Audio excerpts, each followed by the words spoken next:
आपने 8-9% मुसलमानों की बात की और उत्तराखंड की बात की। आप वहाँ के चीफ मिनिस्टर भी रहे हैं और वहाँ की जो ज़मीनी हकीकत उससे आप जुड़े हुए हैं, आपको वाक़फ़ियत है तमाम मसलों की। तो अगर मैं सिर्फ़ उत्तराखंड के ही मुसलमानों की बात करूँ जो 8-9% हैं, आजकल मुसलमान मज़ार, मदरसा, मस्जिद ये सब टारगेट पे हैं। मदरसा बोर्ड बंद हो गया वहाँ पे, यूसीसी वहाँ लागू हो गया और ये मदरसे, मस्जिद, मज़ार इन सब पे बुलडोज़र की कार्रवाई चल रही है। आप किसी भी कट्टरता को जी। दूर करना चाहते हैं तो उसके लिए आपको प्यार और शिक्षा जी। दोनों का सहारा लेना पड़ेगा। एक भी इसमें से गायब रहेगी तो कट्टरता दूर नहीं हो सकती है, चाहे वो किसी तरीके की कट्टरता हो। मदरसा एजुकेशन हमारी शिक्षा का हिस्सा, और हमने मदरसा एजुकेशन में आधुनिकता का समावेश किया। जी। हमने तकनीक का समावेश किया, हमने हुनर की शिक्षा प्रारंभ की, हमने हुनर के साथ जोड़ा शिक्षा को। हमने जो मॉडर्न विषय है मेन एजुकेशन स्ट्रीम के, उनको मदरसा में जोड़ा। मदरसा बोर्ड ने उस काम में बड़ी महत्वपूर्ण भूमिका अदा की।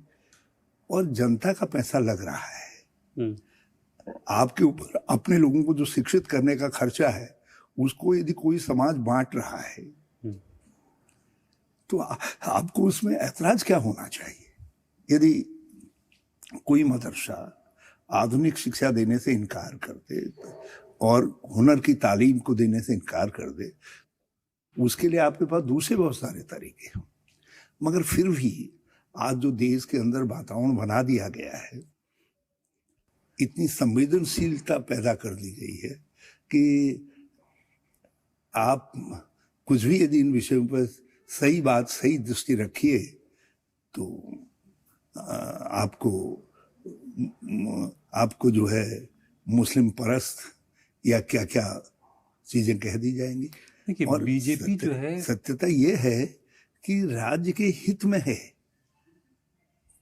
कि मदरसों के माध्यम से आधुनिक शिक्षा दी जाए, हम उनको प्रोत्साहित करें, हम उनको प्रोत्साहित करें ऐसा करने के लिए। और हमारी सरकार ने वो किया, हमारी सरकार ने वो किया। उससे जो अशिक्षा के साथ जुड़ी हुई समस्याएं हैं वो अपने आप दूर हो जाती हैं।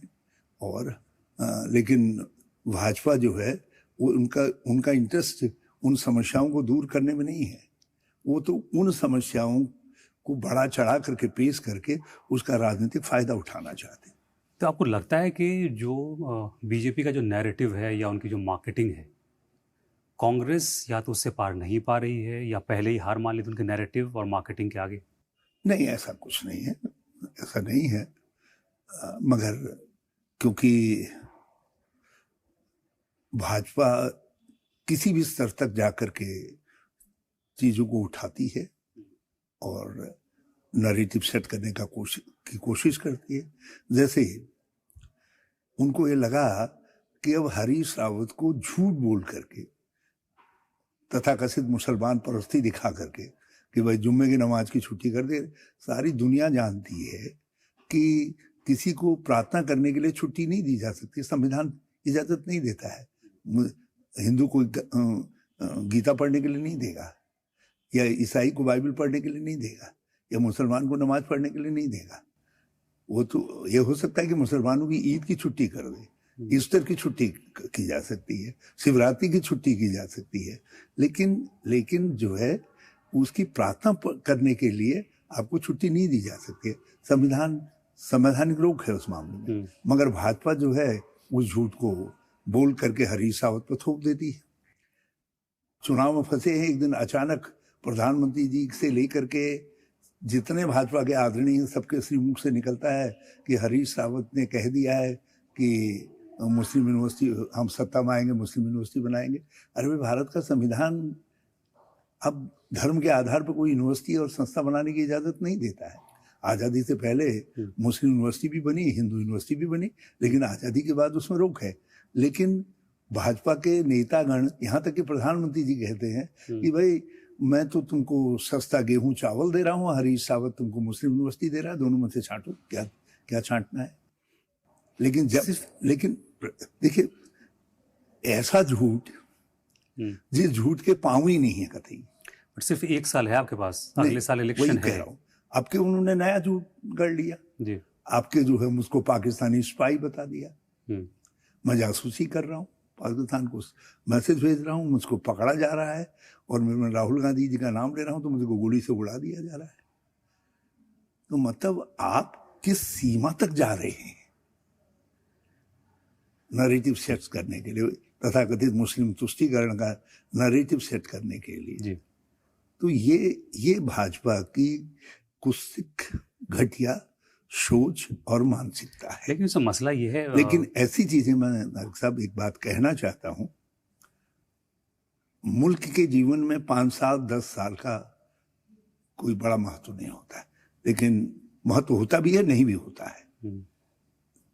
तो आप और हम सब देखेंगे, हो सकता है हमारे जीवन काल में परिवर्तन आ जाए, और हो सकता है कल आपके जीवन काल, हमारे जीवन काल में नहीं भी आ सकेगा, आप लोगों के जीवन काल में परिवर्तन आएगा, और आप देखेंगे कि ऐसी सोच वालों को समाज घृणा करेगा, कहेगा नहीं, तुम केवल बांटने का काम कर सकते हो, तुम जोड़ करके समाज बना नहीं सकते हो, देश नहीं बना सकते हो। और हम उस दिन के लिए काम कर रहे हैं। लेकिन अभी आपके साथ जो मसला है वो ये है कि अगले साल इलेक्शन है जी। सो प्रैक्टिकली 1 साल का वक्त है। BJP is strong in setting a narrative और मार्केटिंग, वो उनको जो कुछ भी इलेक्शन कैंपेन में करना होता है वो करते हैं। कांग्रेस कहाँ है इस वक्त उत्तराखंड में? मैं बाद में नेशनल लेवल पे बात करूंगा, वेस्ट बंगाल के इलेक्शन की बात करूंगा। अभी कांग्रेस कहाँ है उत्तराखंड में? देखिए, मैं अभी अपने साथियों को ये नहीं समझा पाया हूं कि ये मामला सामूहिकता का मामला है। साथियों से मुराद कांग्रेस की या इसमें महागठबंधन इनको की जो है? आगे दिखाई दे रहा है जी। ये उस पर हमला कर रहे हैं। राहुल गांधी जी के ऊपर हजारों ट्रॉलर्स छोड़ दिए गए, उनकी इमेज टार्निश करने के लिए हर तरीके से। आजकल विदेशों में कह रहे हैं कि तुम विदेशों में देश की छवि बिगाड़ने का काम कर रहे हो। मोदी जी कहें तो ठीक है, और राहुल जी यदि किसी स्वतंत्र संस्थाओं से मिलें और वहां कुछ अपनी बात कहें, और वो भी भारतीय मूल के लोगों से कहें, तो वो देशद्रोह हो जा रहा है। तो ये भाजपा बनाती है, तो हमको इसका जवाब हर स्तर पर देना पड़ेगा, और मिलजुल करके देना पड़ेगा। जैसे वो झूठ गढ़ते हैं फिर उसको फैलाते हैं, सब मिल करके फैलाते हैं, सब मिल करके बोलते हैं, जोर से बोलते हैं, बार बार बोलते हैं। तो हमको भी जो है वो झूठ का पर्दाफाश करना पड़ेगा। यदि कहीं हमने 2017 में इनसे सवाल उठाया होता और कैंपेन सामूहिक रूप से लॉन्च किया होता कि जुम्मे की नमाज को लेकर के, तो 2022 में मुस्लिम यूनिवर्सिटी का प्रसंग नहीं आ पाता। और यदि 2022 में हम मुस्लिम यूनिवर्सिटी के प्रसंग को लेकर के इनको झूठा साबित करें, लोगों के सामने नंगा करें, तो ये फिर 2027 में ये जासूसी वाला नहीं दिखा पाएंगे या दूसरी चीजें नहीं दिखा पाएंगे, इस घृणित स्तर तक नहीं जा पाएंगे, क्योंकि हमको जनता के बीच ही में जाना पड़ेगा। और इस बार हमने वो स्टार्ट कर दिया है। मैंने इसीलिए पहली बार मैं अपने विरोधियों के खिलाफ इतने साल की राजनीति में, मैं ट्रेड यूनियन में भी रहा, दूसरी जगह भी रहा, युवक कांग्रेस में रहा, लेकिन कभी भी हमने किसी के खिलाफ एफआईआर करने तक की बात नहीं सोची। पहली बार मैं एफआईआर करने गया थाने में, 4 घंटे बैठना पड़ा, लेकिन एफआईआर लिखाई, और फिर उनके दफ्तर जाकर के उनको झूठा साबित किया। ये तो अंकिता वाला मामला आ गया, इसलिए मुझको जो है, नहीं तो मैंने कहा था मैं 7 दिन लगातार उनके ऑफिस जाऊंगा और उनसे सवाल पूछूंगा कि लाओ प्रमाण कहाँ हैं, जो तुम कह रहे हो प्रमाण दिखाओ, नहीं तो झूठ के लिए माफी मांगो। और हम ये झूठ के लिए माफी मांगो इस अभियान को आगे भी लेकर के चलेंगे। आप सीनियर लीडर हैं कांग्रेस के, एक अरसे से कांग्रेस से जुड़े हुए हैं,